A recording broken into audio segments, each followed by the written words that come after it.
India Pakistan మధ్య నెలకొన్న ఉద్రిక్తతల నేపథ్యంలో ఆ దేశానికి గూఢచర్యం చేస్తున్నారనే ఆరోపణలతో పలువురిని ఎన్ఐఏ అదుపులోకి తీసుకుంది.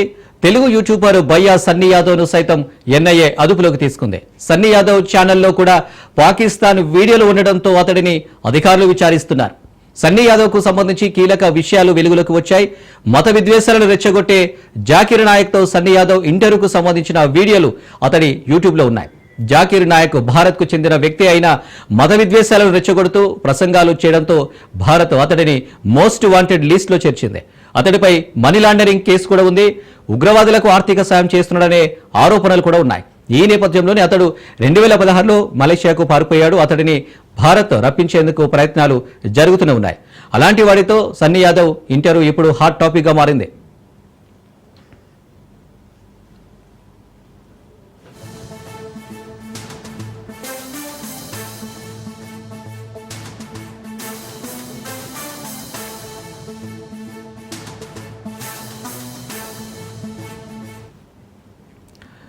జాకిర్ నాయక్ తో సన్నీ యాదవ్ ఇంటర్వ్యూలో హిందూ మతం గురించి సన్నీ ప్రశ్నించాడు. దీంతో తమ మతమే గొప్పది అంటూ జాకిర్ నాయక్ చెప్పుకొచ్చాడు. ప్రస్తుతం ఇద్దరి మధ్య సంబంధాలపై ఎన్ఐఏ ఆరా తీస్తుంది. పాకిస్తాన్ లో ఇండియాకు చెందిన మోస్ట్ వాంటెడ్ తో మాట్లాడే అవకాశం ఎలా వచ్చిందనే అంశాలపై అధికారులు ఫోకస్ పెట్టారు.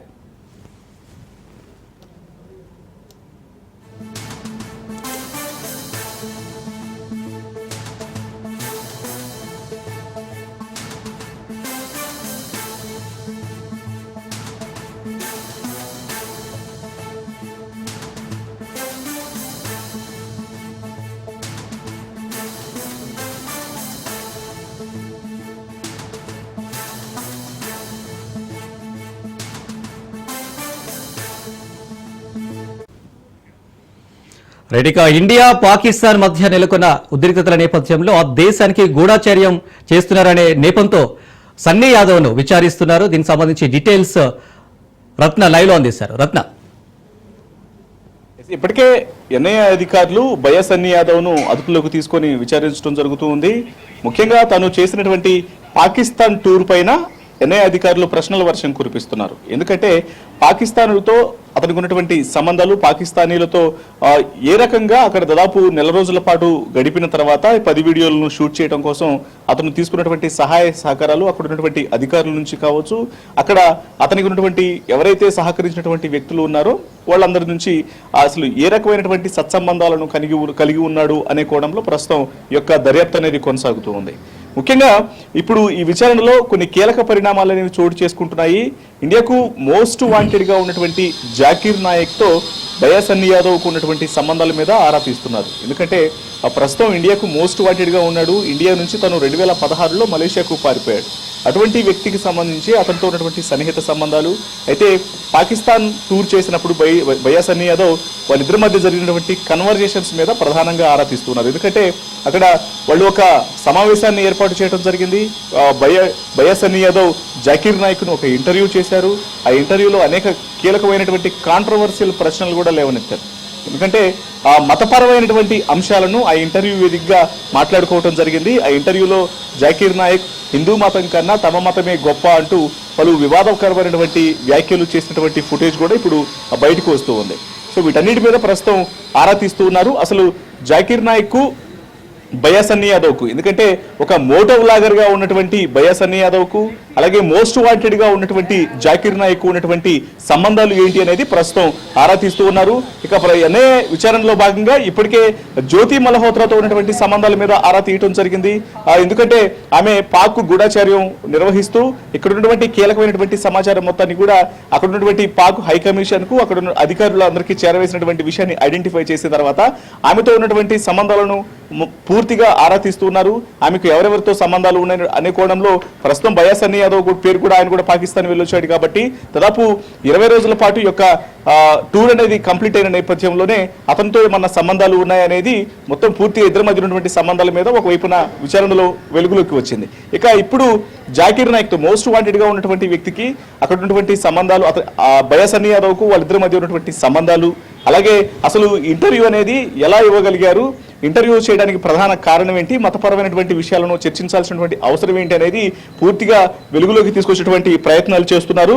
ముఖ్యంగా పాకిస్తాన్ లో ఇండియాకు చెందినటువంటి వ్యక్తికి అక్కడ ఉన్నటువంటి పబ్లిక్ స్పీచ్లలో అవకాశం ఇచ్చి మాట్లాడించేంత పరిస్థితి ఎందుకు ఏర్పడింది, ఏ రకమైనటువంటి అనుకూలతను బయా సన్నీ యాదవ్ నుంచి అక్కడి వారు గమనించారు, ఏ రకంగా అతన్ని ఆహ్వానించారు అనేది ప్రశ్నార్థకంగా మారినటువంటి నేపథ్యంలోనే ఇప్పుడు వీటన్నిటి గురించి కూడా కూలంకషంగా వివరాలన్నిటి కూడా తెలుసుకునేటువంటి ప్రయత్నం చేస్తోంది ఎన్ఐఏ.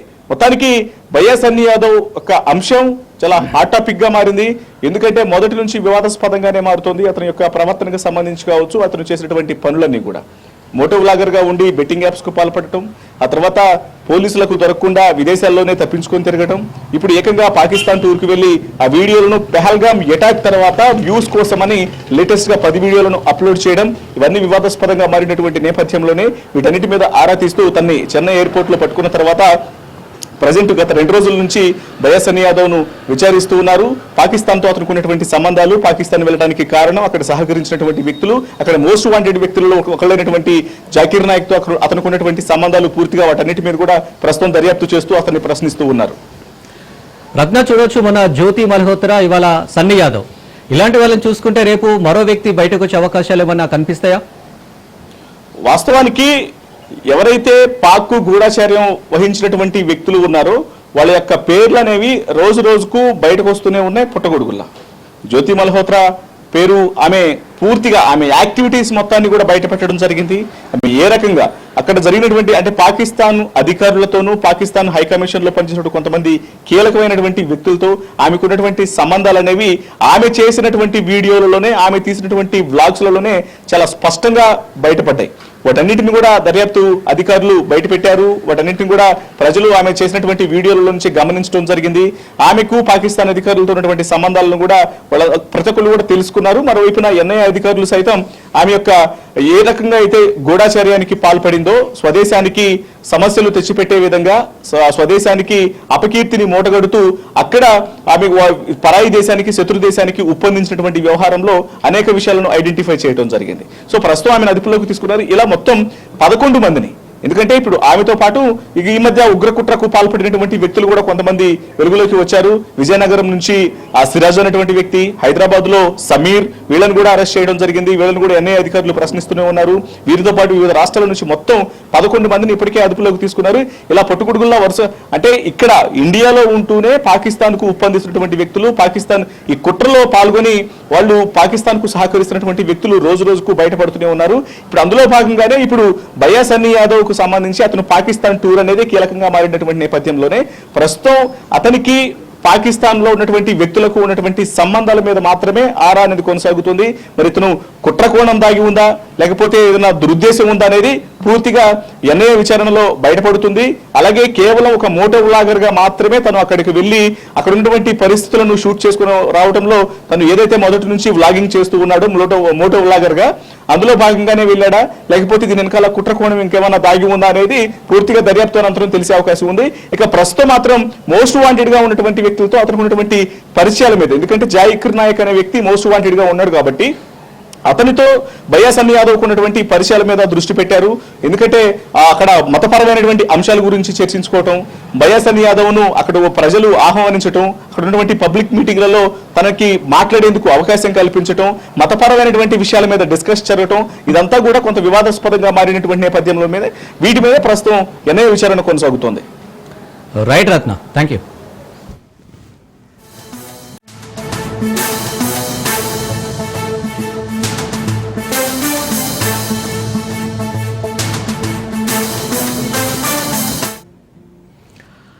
తిరుమల శ్రీవారి ఆలయంపై నుంచి మరో విమానం వెళ్ళింది. అతి తక్కువ ఎత్తులో ఆలయ గోపురంపై నుంచి విమానం వెళ్ళింది. ఆలయంపై నుంచి ఎలాంటి రాకపోకలు సాగకూడదని ఆగమశాస్త్ర నిబంధనలు చెప్తున్నాయి. తిరుమలను నో ఫ్లైట్ జోన్గా ప్రకటించాలన్న టీటీడీ విజ్ఞప్తిని కేంద్రం పట్టించుకోవడం లేదు. ఇక శ్రీవారి ఆలయంపై నుంచి తరచూ విమానాలు వెళ్తుండటంతో భక్తుల్లో ఆందోళన నెలకొంది.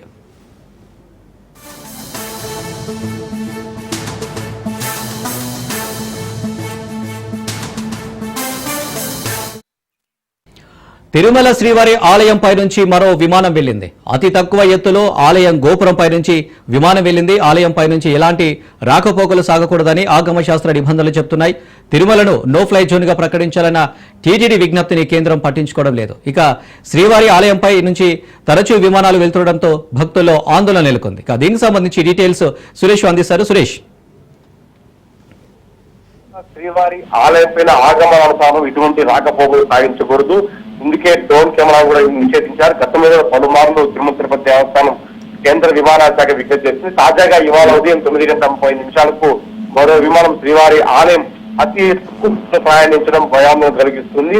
సెక్యూరిటీ పరంగా పూర్తి స్థాయి ఇప్పటికే కేంద్రం దృష్టి సారించిన నేపథ్యంలో తిరుమల తిరుపతి దేవస్థానం మరోసారి కూడా కేంద్ర విమానయాన శాఖ లెటర్ కూడా రాసింది. అయితే పూర్తిగా టీటీడీ అభ్యర్థులను కేంద్ర ప్రభుత్వం కానీ అటు విమానయాన శాఖ పట్టించుకోవట్లేదని చెప్పాలి. పూర్తిగా భక్తుల మనోభావంలో కోరుకున్న అంశం కాబట్టి తిరుమల శ్రీవారి ఆలయాన్ని నో ఫ్లయింగ్ జోన్ గా ప్రకటించాలని పదే విజ్ఞప్తి చేస్తున్నట్టుకి అటు కేంద్రం పట్టించుకోవట్లేదు. మరోవైపు నెలలో 2 సార్లు కానీ 3 సార్లు కానీ విమానం యథేచ్ఛగా శ్రీవారి ఆలయంపై ప్రయాణిస్తూనే ఉంది. దీంతో భక్తులు కూడా ఆందోళన వ్యక్తం చేస్తారు. శ్రీవారి భక్తులు ఒకే డిమాండ్ చేస్తున్నారు. ఎందుకంటే శ్రీవారి ఆలయాన్ని తిరుమలలో నో ఫ్లయింగ్ జోన్ గా ప్రకటించాలని డిమాండ్ చేస్తున్నారు. ఆ రకంగా చర్యలు తీసుకోవాలని కోరుతున్నారు. Right Suresh, thank you.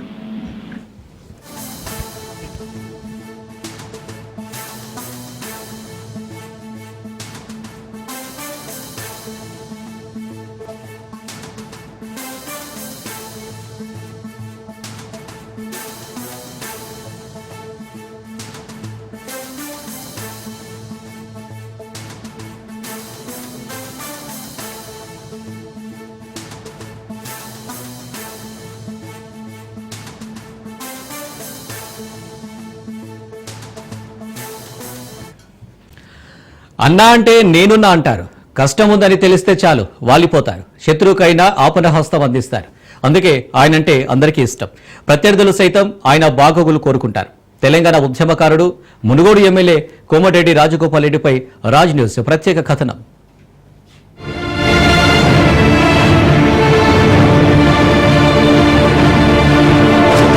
Komatireddy Rajagopal Reddy పరిచయం అక్కర్లేని నేత. చాలా మంది లీడర్లు రాజకీయాలను స్వార్థ ప్రయోజనాల కోసం ఉపయోగించుకుంటారు. కానీ కొందరే ప్రజాసేవ ధ్యేయంగా ముందుకు వెళుతారు. అలాంటి కోవకు చెందిన వారి కేఆర్ఆర్. ఆపదలో ఉన్న వారికి అండగా నిలుస్తూ కష్టాల్లో ఉన్న వాళ్లకు తోడుగా నిలుస్తున్నారు. నాయకుడిగానే కాకుండా మానవతా మూర్తిగా అందరి మన్ననలు పొందుతున్నారు.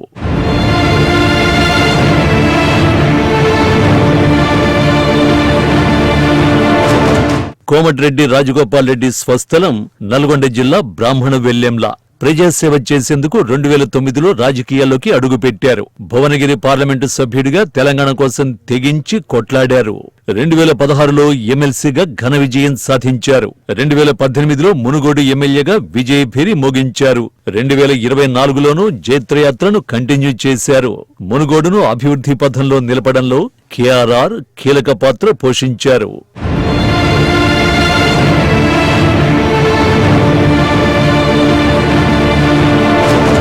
రాజకీయాల్లో తనకంటూ ప్రత్యేక ముద్ర వేసుకున్న కోమటిరెడ్డి రాజగోపాల్ రెడ్డి సేవా కార్యక్రమాల్లోనూ అంతకు మించి గుర్తింపు తెచ్చుకున్నారు. ఎవరైనా కష్టాల్లో ఉంటే నేనున్నానంటూ భరోసా కల్పించడం ఆయన నైజం.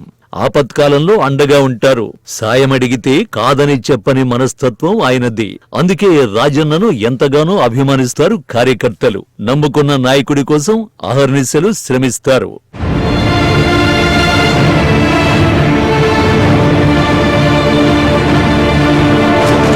మాతృమూర్తి కోమటిరెడ్డి సుశీలమ్మ పేరు మీద చారిటబుల్ ట్రస్ట్ ఏర్పాటు చేసి ఎందరికో సహాయ సహకారాలు అందిస్తున్నారు రాజగోపాల్ రెడ్డి. జనగామ జిల్లా శామీర్పేట వద్ద నిర్మించిన వృద్ధాశ్రమం అనాథలు అభాగ్యులకు కోవెలగా మారింది. రాజగోపాల్ రెడ్డి సేవలను కొనియాడుతున్నారు స్థానికులు. మా భార్య అనారోగ్యంతో చనిపోయింది. మా 2 పిల్లలు కూడా మానసికంగా బాగలేక డిగ్రీ చదివినారు. 2 సంవత్సరాలు 2 చనిపోయినారు. ఇక ఒంటరిగా అయి రుద్రామదేవి సుశీలమ్మ ఓల్డేజ్ హోమ్ లో బాగుంటుందని ఇక్కడికి వచ్చినాం. దేవేంద్ర సారు తీసుకొచ్చినాను. ఇక్కడ వీళ్ళ మధ్యలో ఒక సంవత్సరం నుంచి ఉంటున్నా. ఇక్కడ ప్రశాంతంగా ఉన్నది, ప్రశాంత జీవితం. ఇక్కడ అన్ని సౌకర్యాలు బాగానే ఉన్నాయి. మా ఆర్థిక పరిస్థితి బాగాలేకనే వచ్చిన నేను ఇక్కడ కూడా అందరితోటి స్టాఫ్ కానీ ఎవరైనా ఉన్న వాళ్ళు కూడా అందరు బాగానే కలిసిమెలిసి ఉంటున్నాము. భోజన వసతులు అన్ని బాగానే ఉన్నాయి. చాలా బాగుంటారు మాతో. సొంత పిల్లల్లాగా అందరం కలిసిమెలిసి ఉంటాం. ఇక్కడ మాకు అన్ని ఏది కావాలన్నా అందరూ సహకరిస్తారు. అన్ని బాగున్నాయి. భోజనం కూడా చాలా బాగుందండి ఇక్కడ. మునుగోడు నియోజకవర్గంలో పేదల పాలిటి పెన్నిధిగా నిలిచారు కేఆర్ఆర్.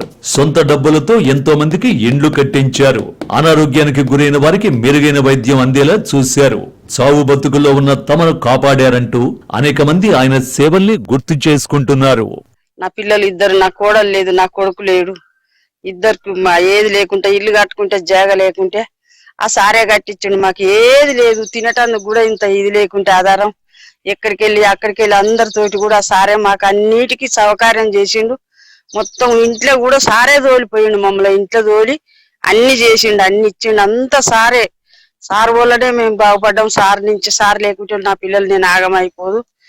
కోడలు లేదు, కొడుకు లేరు, ఓవరు లేరు. ఇద్దరు చచ్చిపోయారు సార్. ఇద్దరు చచ్చిపోతే ఆ సారే కట్టించిండు. నా మనవరాలు చిన్న పిల్లగాడు చిన్నోడు, పిల్ల చిన్నది, నేను ముసలిదాన్ని. నాకు మొత్తం చేత కాకుంటుంటే అంతా సార్ నుంచి అయింది సార్. కోమటిరెడ్డి రాజగోపాల్ రెడ్డి బోళా మనిషి, ఏమాత్రం కల్మషం లేని నాయకుడు. అందుకే ప్రత్యర్థులు సైతం ఆయన్ను అభినందిస్తారు.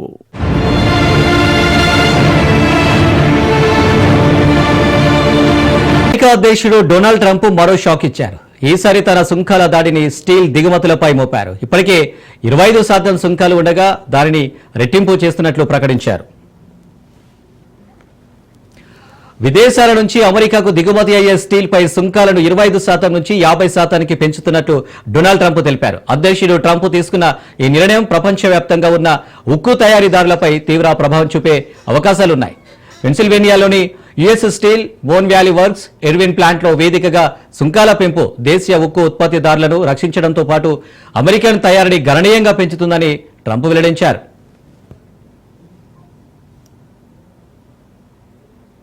Commitment, and it's a very big investment. It's the largest investment in the history of the state of Pennsylvania in any deal, not just steel. And it's thousands of steel workers, and not only there, all throughout the country. They've made a very big commitment, and it's a very big investment. It's the largest investment in the history of the state of Pennsylvania in any deal, not just steel. And it's thousands of steel workers, and not only there, all throughout the country. They've made a very big commitment, and it's a very big investment. It's the largest investment in the history of the state of Pennsylvania in any deal, not just steel. And it's thousands of steel workers, and not only there, all throughout the country. They've made a very big commitment, and it's a very big investment. It's the largest investment in the history of the state of ఉక్కుపై సుంకాల పెంపు ప్రభావం దక్షిణ Korea వంటి దేశాలపై ఇప్పటికే కనిపిస్తోంది. మార్చి నెలలో అమెరికాకు Seoul నుంచి స్టీల్ ఉత్పత్తుల ఎగుమతులు గత ఏడాదితో పోలిస్తే దాదాపు 19% తగ్గినట్లు గణాంకాలు చెబుతున్నాయి. మార్చిలో అమెరికాకు కొరియా స్టీల్ ఉత్పత్తుల ఎగుమతుల విలువ $340 మిలియన్ ఉంది.